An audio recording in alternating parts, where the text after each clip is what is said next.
It's time for another episode of Beer and Bad Movies. Welcome back, everyone, to Beer and Bad Movies. I am, of course, your host, DK, Very Large Penis Murphy. And, of course, the other co-host, Dick, don't call me Al Borland Sassy. Don't call me Al Borland.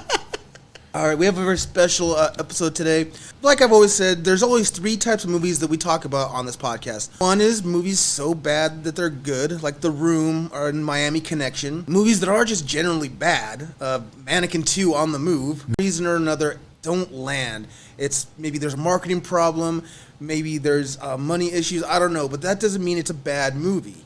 And of course, Sassy was saying earlier that this movie's dear to our hearts. It is. You can tell by the title. Today we were talking about Mac and Me. Procedure number 6 completed. Second memory bank access open. Closing pressure valve. Hydraulic system deactivated. Looks like we've got a malfunction.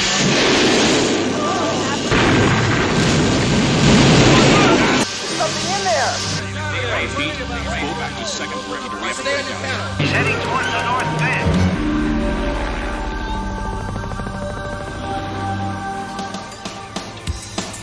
Hi. Hi. What's your name? Eric. I'm Debbie. Welcome to the neighborhood. Looks like you'll be an interesting addition. It wasn't me, Mom. It's the little creature. I saw it. The house is totally destroyed. What do you want me to say? I don't want you to say anything. Could you leave us alone for a minute? Your mother tells me that you've been seeing some things. It's a little creature. Do you see him often? Just the things that he does. It's that thing they were looking for back at the crash site. I'm telling you. It's an alien like the guy said. Don't hurt him! It's here. Get Rankin and the capture group up here. I bet they're looking for him. Follow them.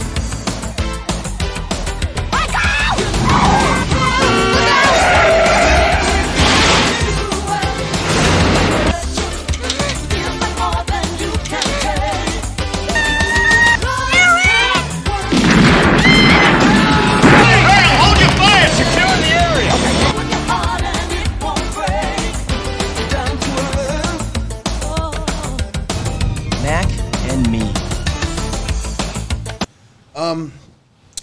We have a very special guest here. Before I introduce him, I'm going to give a quick summary of the movie Mac and Me. A family of space aliens gets sucked into this rover or spaceship made by the Americans. When it lands back on Earth, the aliens pop out, and the littlest one, Mac, he gets separated from his family and takes refuge in this van that is on its way to California with a mother and two sons. Whoops. And of course, the family just tries to get Mac back with his family. Oh my gosh, you're gonna break your heart. Now, enough being said about enough from my mouth. Let's go ahead and introduce our guest, Vinnie Torrente. Thank you for having me, sir. Thank you, Joseph. Thanks. He is he was a player in this movie, and you know when he told me that I was FBI in agent, Mac and Me, right? I was like, I what? played the FBI guy. Yeah. Absolutely. You were a baddie. I was considered one of the antagonists, is what I was. Definitely, yeah. And I was like, the second you said that, immediately I was like, I know which one you are. I know who you are. As soon as he drove up, I was like, yep, all I know. I was like, oh, shit. So Crazy. go ahead and give us your background. What it is I basically moved into the Los Angeles area when I got out of high school. Went to college for about 6 months. Make a long story short, walking through a lunch line that said Actors Wanted. I went and auditioned for a play, When You Coming Back, Red Ryder. Went up there, I got callbacks, 2-3 callbacks. Make a long story short, didn't get the part. The next play came up called Hooray for Hollywood. I got the lead role of a 60-year-old man. Loaded up my car and moved to Los Angeles. I was 19 years old. Nice. Now, we really want to talk about Mac and Me because, again, it's not a bad movie. It just didn't land. Do you know what the Mandela effect is? No, I don't. I'm sorry. I don't. You know what? You want to tell them? I sure do. So it's like we believe that COVID happened, right? That thing. And then suddenly something happens in the future where people are like, I don't remember COVID happening that way. And you're like, yes, it did go that way. And you're like, no, it didn't. They're like, it happened in 2020. They're like, no, it was 2019. And all of a sudden you turn on the TV and everything is right. Everything that everyone else said was right. It was like 2019. You're like, it was 2020. But that's the whole idea of the Mandela effect, that something has changed. You don't know where, but you're sure the history went a different way. Correct. So that's the whole Mandela effect. Got Crazy. it. Okay. Yeah, and it's called the Mandela effect because everybody thought that Nelson Mandela had died in the 80s. There was a lot of people that remembered, like, wait, no, Mandela died in the 80s. Did he? No. He died like in 2018 or something. But one of the theories is that either by man accident or by some sort of universal chance, two parallel universes knock into each other and we get some of their information, some of their reality. So when I think about Mac and Me, I think like it's very similar to E.T., but it's not. And I'm like, did we just accidentally back in the 80s knock into another universe and we got Mac and Me? You're from another universe? What ended up happening, and it's bringing me back, 'cause it's been a few years. When Mac and Me came out, it was up at the time, it was up against Roger Rabbit, is what it was. And Franklin, I forget his first name, Franklin was the one that was actually reviewing the film. And from a 1 to 10, he gave us like, I think it was a 7, which wasn't bad. But they said they compared us, they said we were too close to E.T., and they felt we were like a big McDonald's commercial. Because there was McDonald's scenes in there because McDonald's people were involved. Yeah, there's not for nothing, but we could tell the product placement was everywhere. And it was in all films they've got. Oh yeah. And this was in it, and it was placed throughout it. But yeah, and then Roger Rabbit was out at the same time, so it was butting up against Roger Rabbit. So to this day, I still get residual checks from it. So it couldn't land. It didn't. I don't know if it was a market. It couldn't find the market. There was a sequel supposed to go. There was things supposed to follow behind it, but it just didn't happen. When you got a part in this, like what were you thinking when you read the script? Okay, well, when I read this, because originally the way this ended up happening, I was at a Christmas party up in Arcadia Hills, up in Whispering Pines, and there was big parties I went to every year. My ex-in-laws, my ex-father-in-law, was a successful businessman that supplied 20 Western states with a company. Anyway, I was invited to the Christmas party always, and I'm sitting at the Christmas party, and someone's sitting next to me, and we start talking, and I'm rubbing elbows with the big producer, R.J. Lewis, which did Karate Kid. He was with the Jerry Weintrop's office, is what it was. And we started talking, and everybody in the family knew I wanted to be an actor. That's what I wanted to do. And next thing I knew, at the beginning of the year, I went to audition for a movie called Mac and Me. Nice. And that's what happened. So I've got questions. Sassy, do you want to go first? Because if not, I'm going to go. I do. And it's a random one. And I just thought of it right now. But when he said there was supposed to be a sequel, you don't by any chance, they didn't work on any kind of a script for it. Do you know if there was, did you even hear what kind of premise part 2 may have been, if there was going to be a part 2? I can't answer you honestly. At that time, I can't, because everything was happening so quick. That same year, we had a float in the Rose Parade. Now, I'm thinking back now, at the same time it was coming out. It was a big thing. There was a float in the Rose Parade. I got to look up the Mac and Me float now. It was a big thing. So, what the sequel would it entailed, I really have no idea, because I never saw it. Ooh, that would be interesting. Now, I hope, I'm going to speak for the Mandela Effect universe. There better be a Mac and Me too out there. From your mouth to God's ears, brother. I swear. Just all of a sudden, by this time next year, what, you never saw Mac and Me too? Yeah. All of us are, what the hell? Well, I've got this question. It's going to kind of sound fucked up, but I'm just going to ask it, and I don't mean any negativity by this. Whose idea was it to make the protagonist in a wheelchair?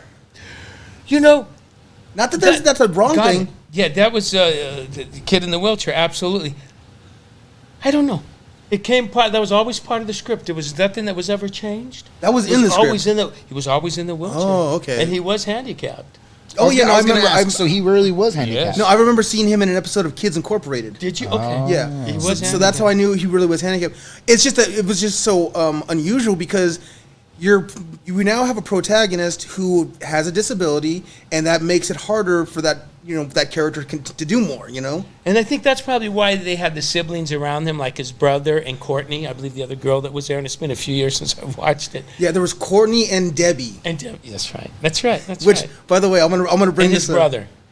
Brother was Mike. Yeah. Is that okay? So it's been a while since I've watched the film. I actually have two different versions of it, so okay. I funny one and the really funny one.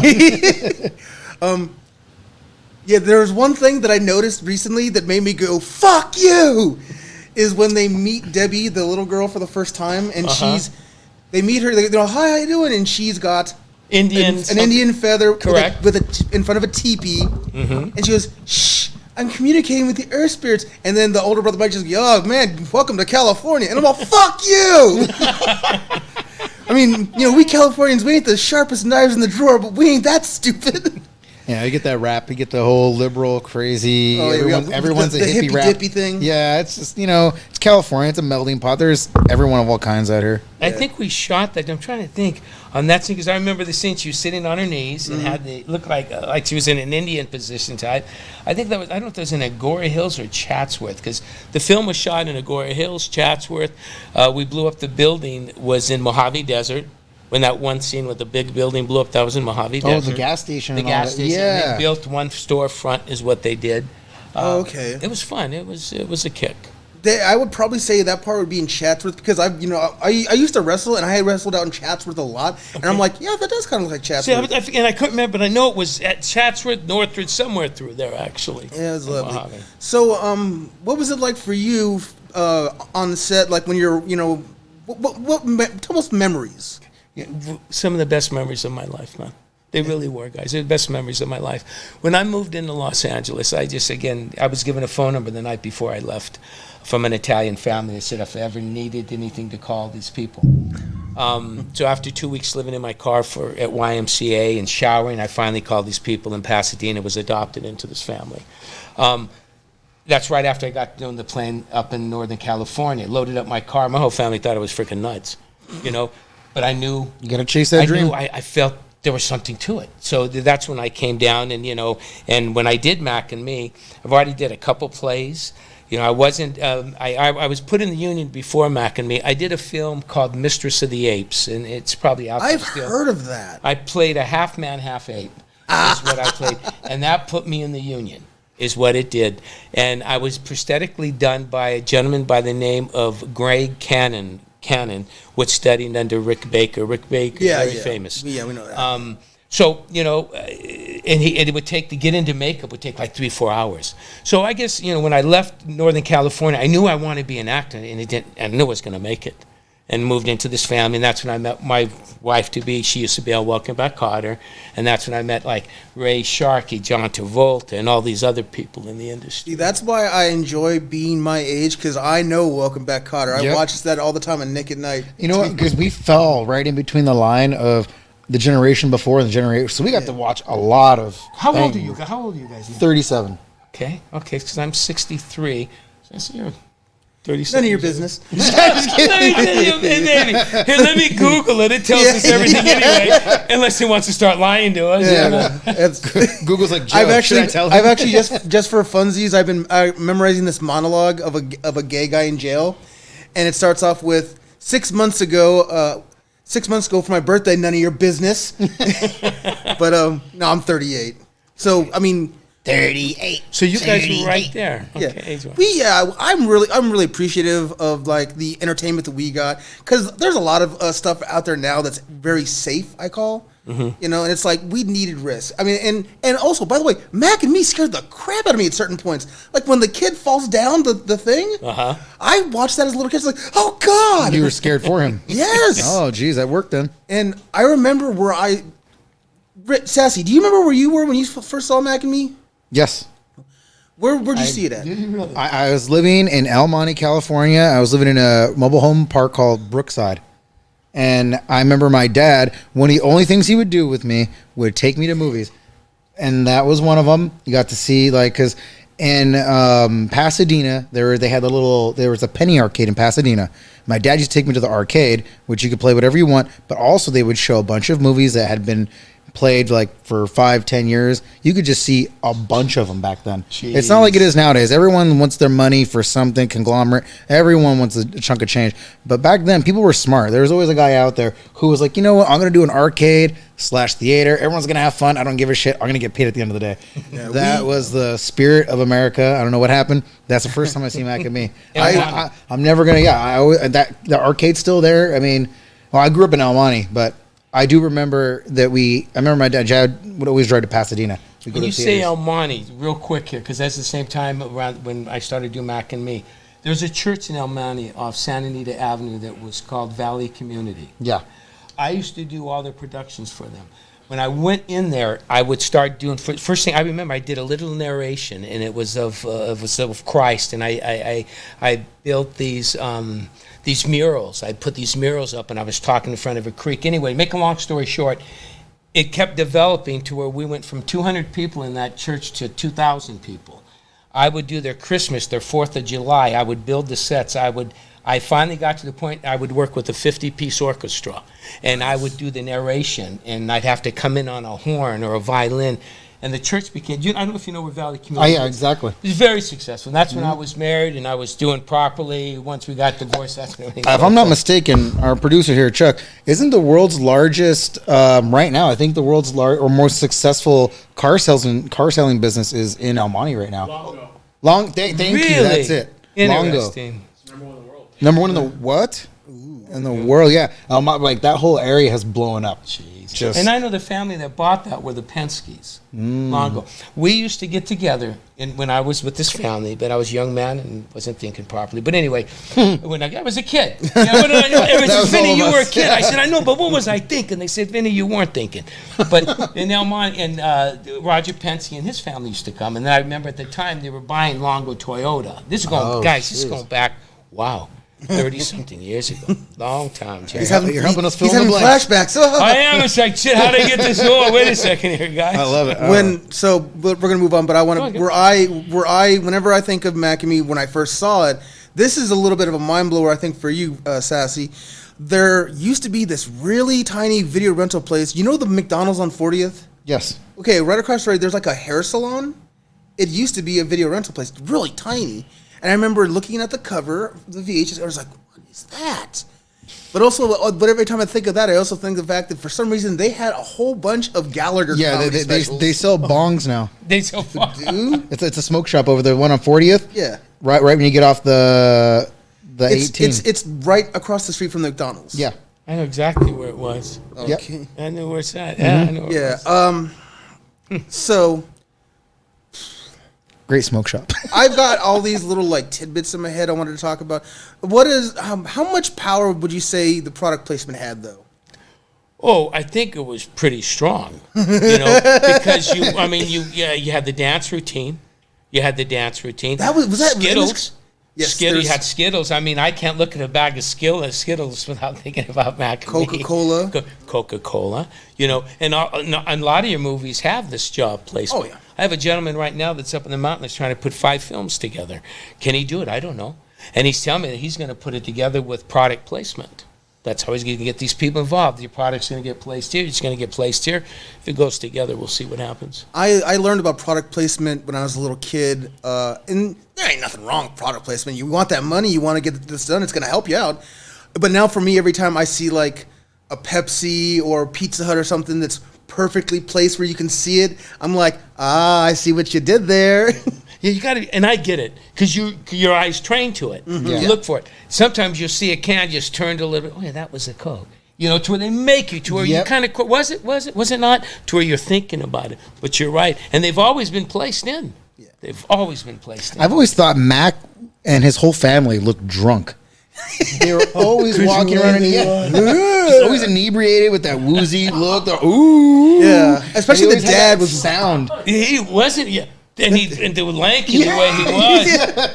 My thing that I always remember when I think of the dad from Mac and Me is like at the very end when they're being sworn in, and he's just randomly like caressing his Mac's head. I personally think the dad from Mac and Me could kick the dad from E.T.'s ass. You see the size difference? And the dad from Mac and Me knows how to use a gun. He doesn't use a- He does. He opened fire on the cops. That's more ballsy than me. So Oh my god, yeah, the dad was a fucking weirdo. he's like, What can you tell us about those actors? Well, you know what? Because all scenes were shot differently. Yeah. So, I know the thing that I really remember is like with the little creature Mac, it took like multiple people to operate him. ooh, Multiple people. Yeah, I was gonna Eyes, ask you- arms. There was probably 4 or 5 people that operated him. what? Oh, yeah. He was operated. Yeah, he was for his movements, and that took a lot of time. See, I've seen people like operate Muppets and stuff. That's like 2 people. Yeah. This was a few people. That's I think nuts. 3, 4 people on this guy. I'm just gonna tell you that this is has nothing to do with Mac and me, but it's just He's always all, makes me laugh. I'm gay. I love the cop. Save that for the next episode. Share it now. Save that for the Brokeback Mountain episode. Ever seen Doctor Who? Yes, it's an old film. Well, it's a TV show. It's an old show from the UK. Okay, it sounds familiar. But Yeah, it was. Oh, it's really big, but of course, at the same time, like not a lot of Americans have heard of it. But of Yes, course, they have. Oh, that's yes. nowadays. But anyways, The show's died. the It's most not good famous anymore. doctor, this guy Tom Baker, they decided that they have to have some sort of cute little toy for his season. So they got him this little robot called K9. It was a robot dog called K9.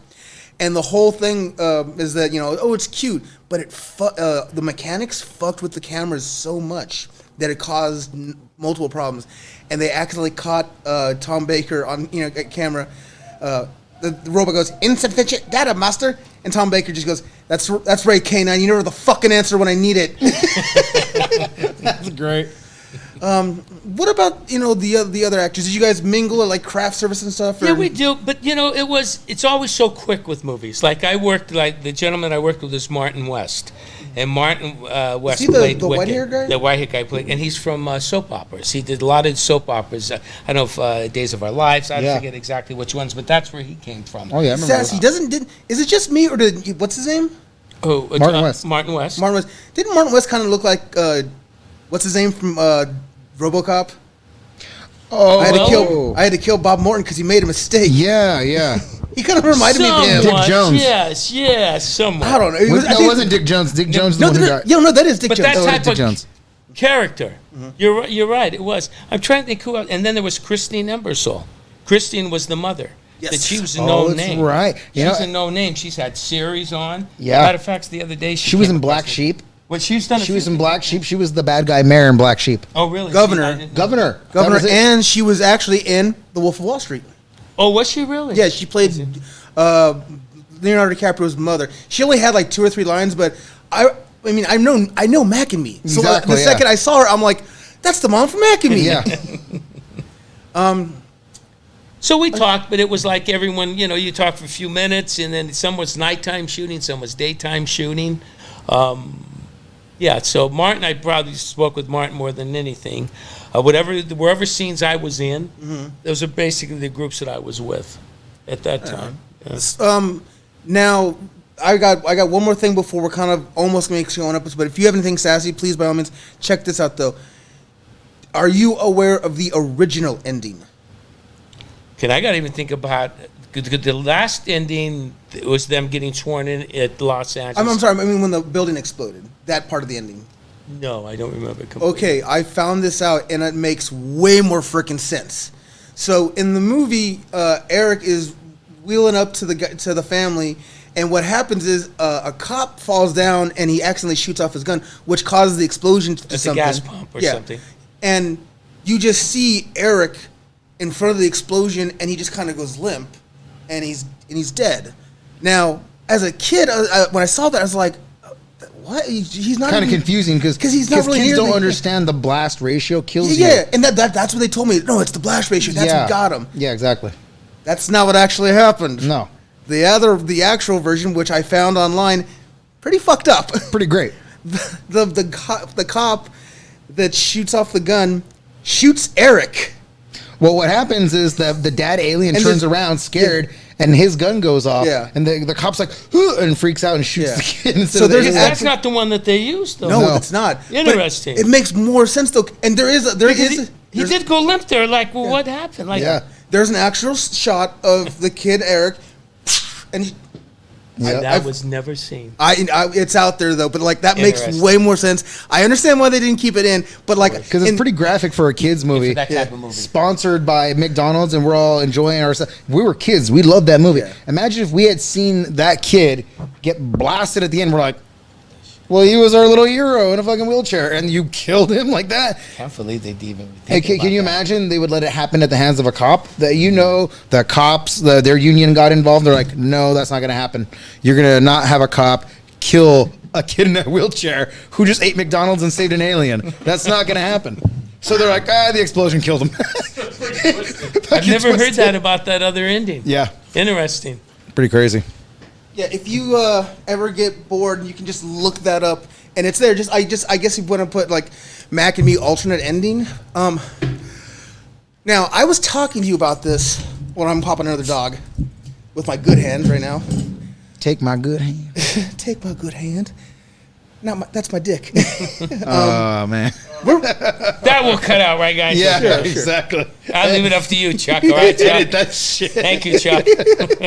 God. We're good. These guys can't take him anywhere. Or just be careful what house they walk into. What have you walked into? I don't know, but as I told you, when I commit, I'll go to the end, guys. That's why I'm thinking I got to do this with Joseph. I said I would do it. I got to. When you guys put this movie together, were you there during the process of when it was coming together, or were you one of all the readers? So when you didn't know anything. Wow. Didn't know. And here I had a co-starring role. See That's what it badass. is. My family knew I wanted to be an actor. My father-in-law, again, it was McDonald's, GSF, Golden State Foods is what he owned. You know, I had the opportunity of getting into McDonald's, and I used to be with people that some of them had 5, 6 at a time.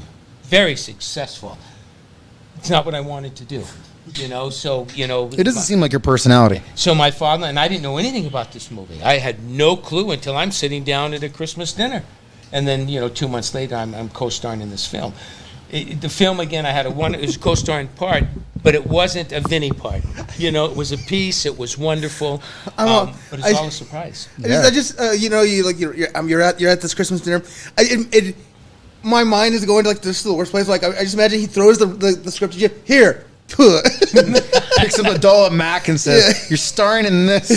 No, we're just talking. He says, I'm watching, and I've heard his name before. And he was with Jerry Weintraub, and so he said, come see him at the beginning of the year. So I went, I met Kara Jones, which was a casting director on Hollywood Boulevard, right off the 101.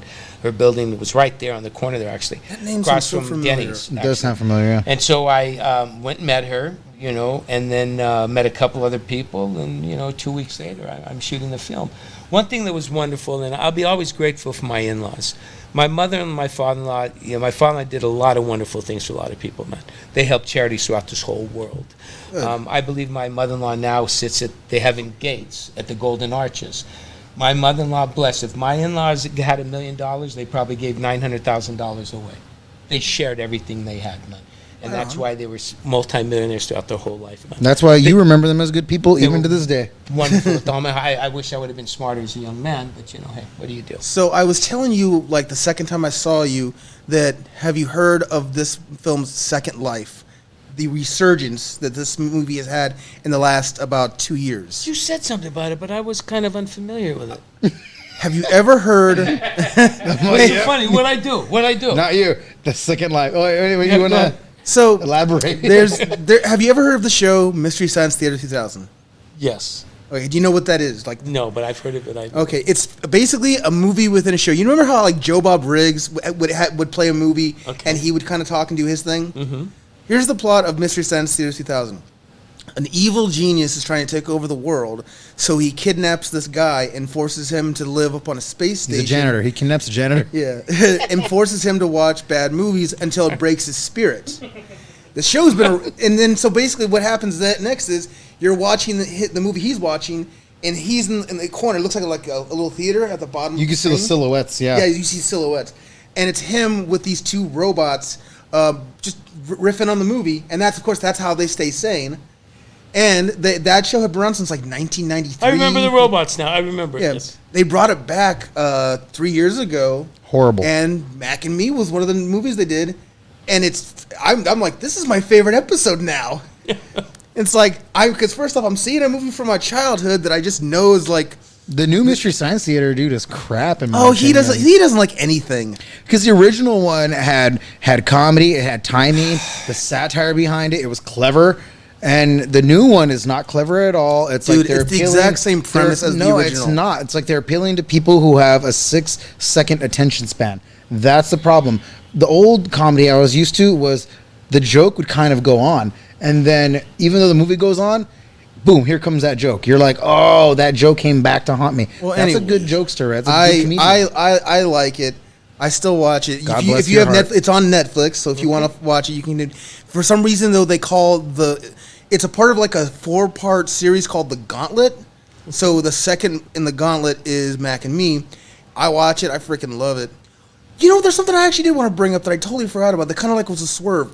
Freaking Budnick from Salute Your Shorts is in Mac and Me, and you think he's the one that's going to be the main character. Now, who's that now? Yeah, you're right. When Mac is escaping from the That Earth thing that they were Yes, getting yes. test samples from, Yeah. from the planet. when he's running from that and he runs across the freeway, yes. and then he gets hit by the car and he gets squishy, and there's Correct. the little kid and the dad. yes. That kid, his real name is Danny something. He was in Terminator 2, and he was on a TV show Yeah. on Nickelodeon called Salute Your Shorts. Oh, really? Yes. So, I mean, and he was also like in Different Strokes and I don't know, not Three's Company. I remember him from Different Strokes. Yes, he Yeah. was like a regular on Different Strokes. So when I saw him, I was like, oh, I bet that's going to be the main kid. But then all of a sudden, swoop, nope, we got this guy. He's pulling him up. So yeah. That's who. Yeah, man, I think he went over there. Wait, bing. And you see him all flat. Yeah. With his eyes. Hey, wait, doesn't that bring up another question? What? Is Mac immortal? Can they be killed? He's stretchy. He was sucked in a vacuum, hit by a car. I mean, Yeah, they you're weren't afraid. right. They weren't afraid You of the would think- cops. You would think that they can't die, but because they never got shot or anything. And he It was a walked right kid. past the cops like they weren't anything. That's You know what I call bullshit on? What? Is that so? Eric dies. They bring him back, but he still can't walk. They did that whole cavalry captain thing too. The whole Decemberist thing. Look at that. To save him. Look at that. Yes, man. God, swore- he they looks looked at you drunk. too much. Yeah, They he does. swore him in as a I'm citizen. standing alongside there somewhere. And Yeah. that's right. Aren't you God, the one that's I kind of like you had that wrong hand? And you did that. I went to grab, what was it, the main FBI guy, and I went to touch his arm, and it was all improv. That's great. That's what it was, and he looked at me like, what are you doing, you know? And, one thing that they did, God, I remember all this stuff, dude. Look at. I love it. Lord, man. Hey, All guys, their I got to faces honestly look like my say that brother was Eddie. one of the best times of my life, man. It was a kick, guys. It was It's fun, fucking man. hilarious. But again, no. Eric, don't worry. We'll bring you back to life. We still ain't giving you your legs. Yeah. We'll heal you, but not everywhere. Not everywhere. Just the chest.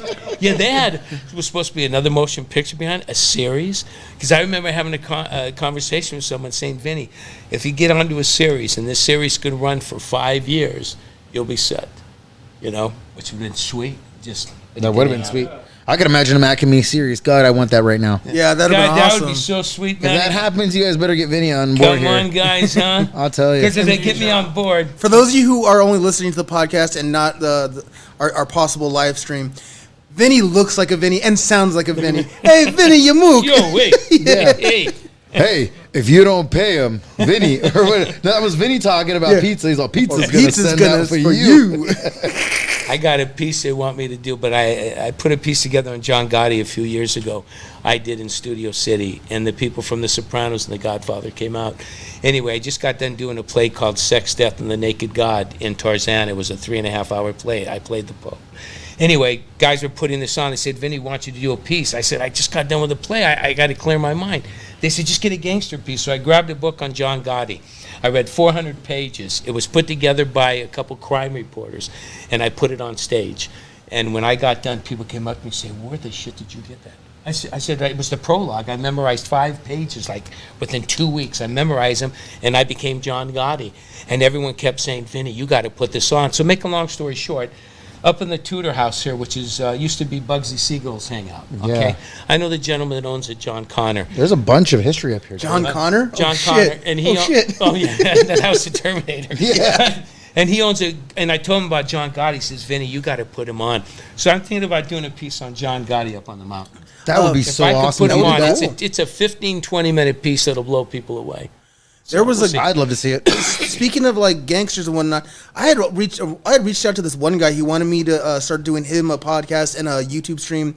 He was an informant for the FBI around was Johnny the Bull Ooh, Yeah. yeah. and John Gotti. Yeah, he was the right hand of Gotti. Yeah, he wrote a book. I looked him up. He was a real guy, and you could tell that he was from New York by the way he talked. Johnny the Bull's the one who took the whole rap for that thing. Yeah. So and the only reason I didn't do it is because basically he never talked money, and it's like he wanted me to do everything. He just wanted to be the guy that talked in front of the camera. Basically, what Chuck he wanted me to be what Big Bucks does right now, and he never talked money, and he talked my ear off.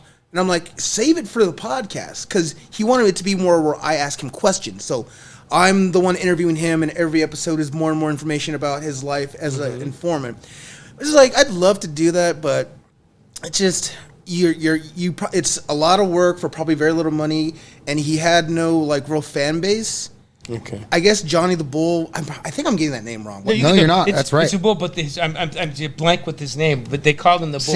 Sammy the Bull. Sammy the Bull. Sammy the Bull has his own podcast and YouTube He does. It's thing, pretty brilliant. That's actually and how I learned all about That's it. why he wanted to do it, because he felt that he could make a few extra pennies off of Sammy the Bull's name by kind of like hashtagging and getting everything it. out. It's like I'd love to help, but dude, you're not telling me what I need to hear. You're just telling me what you want. I get it. I had a friend. One of my best friends is Frankie Hampton. Frankie Hampton's uncle is Don Laughlin, owns Laughlin, Nevada. Frankie called me 2 weeks ago, and Frankie says, "Hey, Vinny, I got this friend of mine. He says that he wants to tell his life story. He's Italian, he used to rob banks and did all this stuff, and the cops tried setting him up and all this stuff. He wants to write a book. He says, and he asked me to help. Can you help him?" I told Frank, I said, it's a lot of work, man. To put something together, and it wasn't a pocket, but it was this guy's story. And it's like, and not only that, you're now bringing this guy into your life. So whatever's attached to him could be attached to you. So I decided not to do it. It was just too much work. I watched my godmother write for 35 years, and I watched how hard it would be. It's not easy. It's a lot of work, man. I actually tried to do in my own movie, and it took 3 years to not even get finished, and I was so mad. Not because I didn't finish it, but because I just had so many fucking people giving me these shit answers as to why they can't film on that day. I got a birthday party I got to go to. We're gonna go to a con. I'm like, fuck you. Let's finish this. It's been taking forever. So now I'm moving on to my next project. I just started writing it, but I gotta write it first. Personal opinion. Side note: that movie that was recorded, I think that we could do a pretty good movie with the shots he has, but he's a perfectionist. No, I So he think wants it done. we can like maybe at least make clips of it and show it off. I think you could at least I make put a a lot of really money good into it. trailer Did you? Yes. for it. Probably about $5,000, $6,000 for makeup, renting space. We were borrowing people's cameras and renting cameras. I just bought my my own camera last year, and it cost to be 4K costs a lot of freaking money. All right, enough about how big my balls are, but okay. I actually wanted to bring up 3 things that maybe Sassy doesn't know that I just kind of every time I watch Mac and Me, I'm like, one, the older brother Michael. Every time I see him, I'm like, that's the dude from Steel Magnolias. He was in the movie Steel Magnolias with Sally Fields. Correct. Wow. I believe he was, yes. Yeah, my mom, every time she had a bad day, she would put Steel Magnolias on. So I was a little kid watching this movie that I was too young to understand. Now I know But why then Al Bundy would put a gun in his mouth every time. so I watched Mac and Me, and I'm like, that's the kid from Steel Magnolias. Jonathan Ward. Yeah. Oh, yep. And then, now maybe you didn't get this. Okay, what was the mom's name again? I forget. Oh, jeez. Kathy. And I should have looked at all this, guys. I know. I should have looked at all this. Was Christine Embersol is the actress name? Yes, that does. Yeah, Christine. So, I don't know if either of you know this. So she has a lot of credits. Of course. Did you know she was a cast member for Saturday Night Live? Yes, I did know that. I didn't know that. Yeah. I remember, when... I watched a lot of Mac and Me videos on YouTube, and so a bunch of them came up. I haven't seen all the old locations. On YouTube, huh? Yeah, Really? they have the then and now what it looks like now locations of Mac and Me, and where they blew up the gas station is still standing. The whole area is still there, and they set up there's different stores there that exist, but it's still there. We could go there, take a picture. It looks exactly the same. But I just like Comedy Central when they kind of started getting big. They were always playing reruns of Saturday Night Live, but they had no filter. They would play the shit seasons, and I'm not knocking her, but she was on one of the shitty seasons. Yeah, Robert Downey Jr. She was before that. It was her and like Gilbert Godfrey. Oh, jeez. God, wasn't that classic Saturday Night Live? I still love Saturday Night Live. Now there's certain things you can't even get away with, like the stuff what Andrew Dice Clay used to do, or Don Rickles. Are you kidding me? Come on. They would pull Rickles and him. If those guys wouldn't even be famous nowadays. They would be, if they were famous, it would just be because people want to pull them off the stage and say they're bad guys because of their language or and I think their they attitude. should be able to talk. Isn't that America? Isn't that America? I just listened to this big thing as I was coming over here, and it was actually from Levine, actually. And he was talking about the Constitution and our rights, and not only property rights, but my rights for me to speak and things like that. That's what makes America. Movies, Levine does have a good show. That's talking, on Blaze, right? Yeah. Blaze TV. Pretty badass. And then lastly, this is more for Sassy. I don't think he may not know this. Nikki Cox is in Mac and Me. Where? She's in the McDonald's scene. Mickey Cox is she was on that show Unhappily Ever After, and then she had her own show Nikki. She's a very beautiful redhead. She was engaged to Bobcat Goldthwait for a while. Then she looked in the mirror, and she's all like, "I can do better." Then someone bought her a mirror. There she is, right there. Was she a kid? I'm trying to think. She was a kid. She was one of the. She was one of the little kids. I don't think that's her. That's her. Okay, a lot of surgery later. I was gonna say, yeah. See that's her at a young age. You only see her for a split second when Mac floats over to on top of the counter where he flips, kind of. Yeah, and all of the kids run at him. She's prominently in the center. She's not up front, but she's in the center. And I'm like, that's Nikki Cox. And then I went to her IMDb page, and she had a credit. Yes, she's one of them right there. The one in the front, yeah? No, I don't know if she's one in the front. She's wearing yellow. That might be her. The only redhead in the fucking crowd. The rest were black kids. There was a couple days too. I was able to take like a limousine to the set. Hell yeah. Guys, I'm telling you, my in-laws were so wonderful. That's awesome. I did a white limousine, and one day I was even able to take the pastor of my church. That is nice. It was a great Can you tell us anything about the McDonald's scene? In regards to? Well, just like, that is a very bonkers scene, because I don't understand why everyone's dancing in McDonald's. Why is there a bunch of football players there was in a full scene, football gear? in that scene, did you guys notice there was a man in the very background outside of the McDonald's who does a flip so high you could see him go above the trees? I don't remember. It's hilarious. I know on that scene, I know there was a lot going on because we were coming in, right? The FBI was coming and chasing them, and they had a dance routine that was going on. They had a football thing that was going on. Yeah. So I can't remember all because it's been years that I've watched. And that made me want to have a party at McDonald's. And then of course you go to McDonald's, they're like, "Yeah, we don't actually do that." To answer that question, there used to be birthday parties held at McDonald's, and they used to have big parties with dance scenes and have Ronald McDonald do dance scenes during the different promotions. Really, Chuck? See, I didn't know that. Yeah. Okay. In the Mystery Science Theater one, whenever they talk about that scene, there's like the bits are like, "Oh, there's that creepy clown." And everyone's like, "What clown are you looking at? There's no clown there." You and your imaginary clowns, yeah. You guys want it, and this is just a little bit of food for the thought. And you guys could think about what you think about this. I had some people stay with me out of Hollywood about 8 months ago. I had to have a little surgery on something. And make a long story short, so they came to stay with me, some Christian people. Nice. And anyway, the next day, they stayed with me for about a month. And anyway, when he gets ready to leave, what's at my door are brown boots and orange-yellow socks. And what is the first thing that came to my mind? Ronald McDonald. No, wait a minute, man. If I tell you guys, if you would have saw, now, nobody knows these people. They don't know McDonald. Nobody knows these. I'm thinking, okay, God, what are you doing here? I swear to God. It was like I was looking at McDonald's shoes at my door. They were his boots. They were his socks. And I'm thinking, okay, God, how does all this play?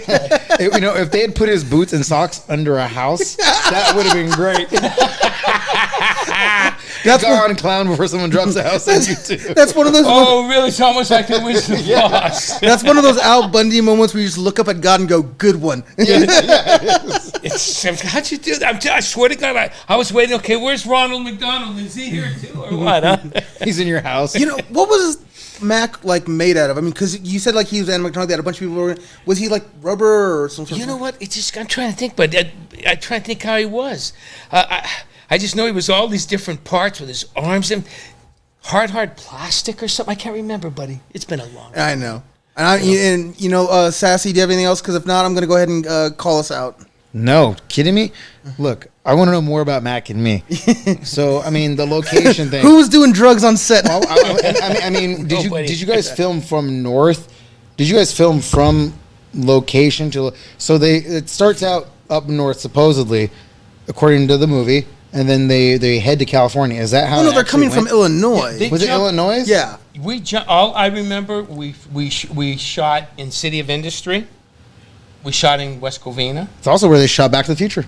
Yeah, okay, because I remember off Cameron Avenue or somewhere we were shooting around there. So yeah, it was at West Covina. It was at Mojave Desert, Chatsworth. Now there might have been some other scenes.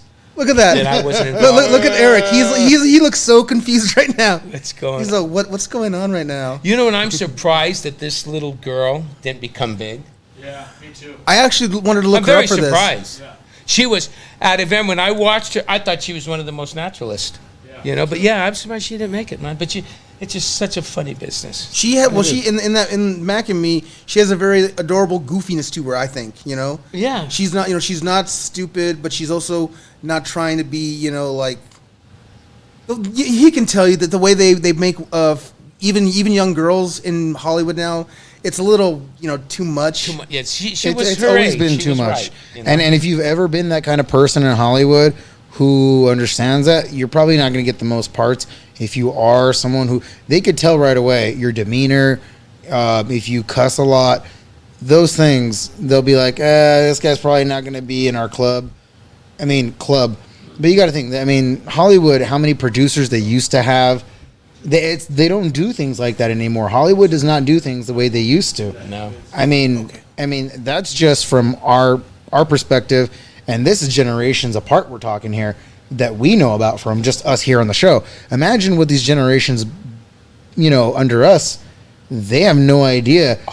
I mean, the dialogue we used to be able to get away with, which the dialogue is more personal, interpersonal. You could get away with talking to each other like a real person. Like, oh, you moron. I just seen that on a movie. And that was Toy Story. The first Toy Story, I thought, wow, you cannot even get away with that in the new Toy Stories. They were not going to call each other idiots, morons, this dummy. That's just funny. It's just lingo. It's just the way it is. You can't do it. Like how I was saying that movies now are too safe. Great example. I always love this. Never-ending story.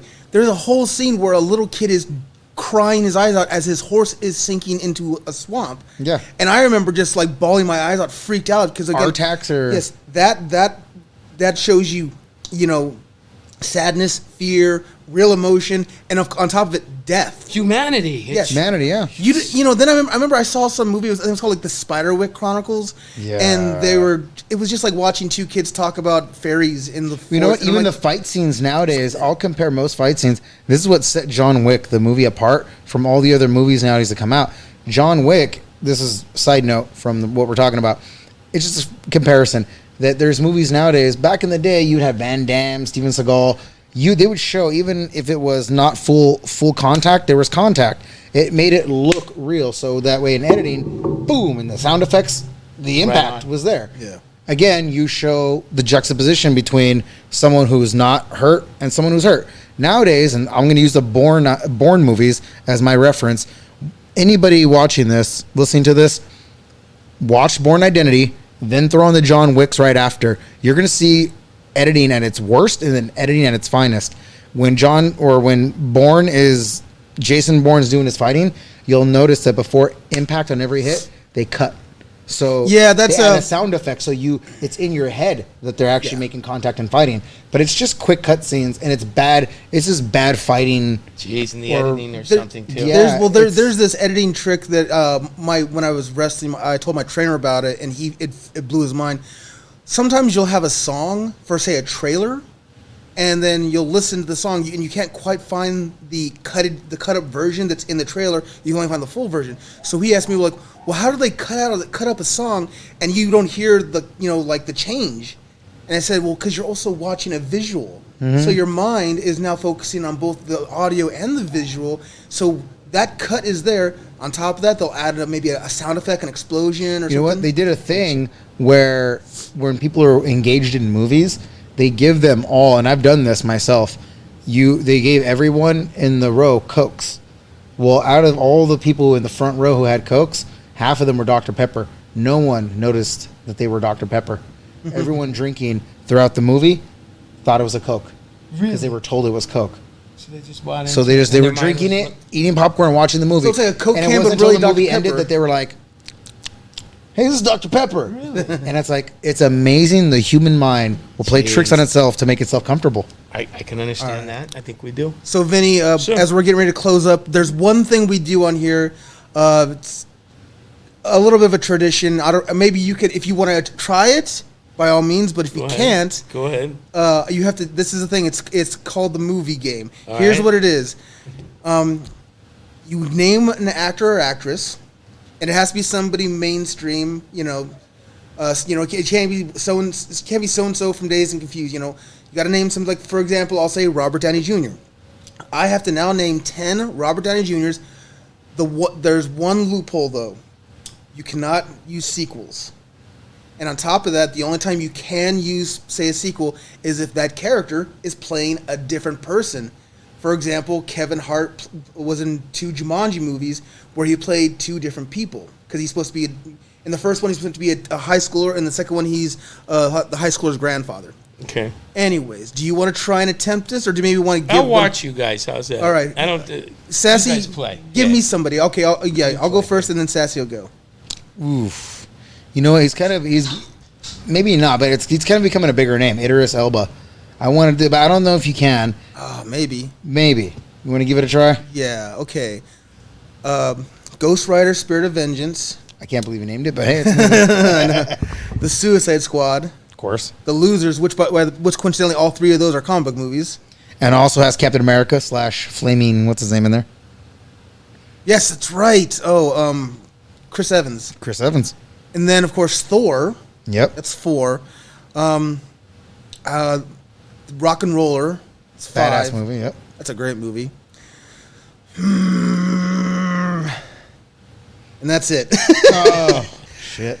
If I could say the show Luther, like, ever check out that show? That show is great. Luther is Great show. Idris Elba is a cop. He's not necessarily like a dirty cop, but he's like has no problem breaking the rules to get shit done. And he ends up like having this weird relationship with this woman that killed her family, and he just has like the best breakdown ever. He's like, "Stay the fuck away from my family! I'll fucking kill you!" And then like the next episode, they're having sex. Great All right. show. Yeah, there you go. All right. Now, well, I'm going to give it to you because I want to see. Rarely do you beat me, so you're probably going to beat me this time because I'm going to give you an easy one. All right, yeah, Chris Evans. Ooh, Chris Evans. Well, The Losers. We have Captain America. But I can't name sequels, so that leaves out. Whoa. Think he's about still it. playing Captain America in all those movies.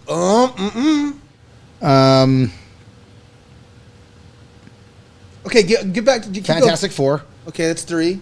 Not another teen movie. Yeah. That's it. Okay, so remember how I told you, Vinny, that there's the loophole that if you play a different character in a movie, a sequel? Correct. He played Loki twice. Did he? Yes, in the Marvel movies, he was Loki in Thor, The Dark World, where Loki and them were walking, and he just turns into Captain America, and then he does it again in Endgame. But is that really him, or is it Loki? It's the character of Loki as Captain but Chris America. Evans is playing Loki. Yes. Okay, I see. So what you're saying. that's 6. In total, but that sucks. Perfect Score, London. Perfect Score. That was a good one. Did you say Fantastic Four? Sadly. Okay, and then there was Push and Push. Oh, you know what? I should have said Snowpiercer. Snowpiercer or Scott Pilgrim versus the World. That was also a cool Yeah. one. Now, Vinny, do you think you may want to try this, or are you going to No, I pass? don't want to play. You guys are naming it. No, I'll pass on this one. You guys Mel got the Brooks. movies. What if we gave you Mel Brooks? I ain't playing. I love the way he said it. No, I don't want to play. No, I ain't gonna play. As if we were asking you to play Russian roulette or something. It's enough. No, I'm not really up on a lot of movies. That's guys. fine. Thanks, man. Well, again, this is a tribute to, for of course, Mac and me, because we are fans of Mac and me. We appreciate you coming here No, and you're talking welcome. with I us. thank you guys for. Thank you. It was. I had a lot of fun. For those of you, do you want to plug anything? Do you have anything you want? No, we're good. No, we're good. I appreciate you having me, Joseph. You know, No I worries, thank no you worries. very, very much, my friend. Yes. Appreciate it. So as we say in Beer and Bad Movies, we'll see y'all later.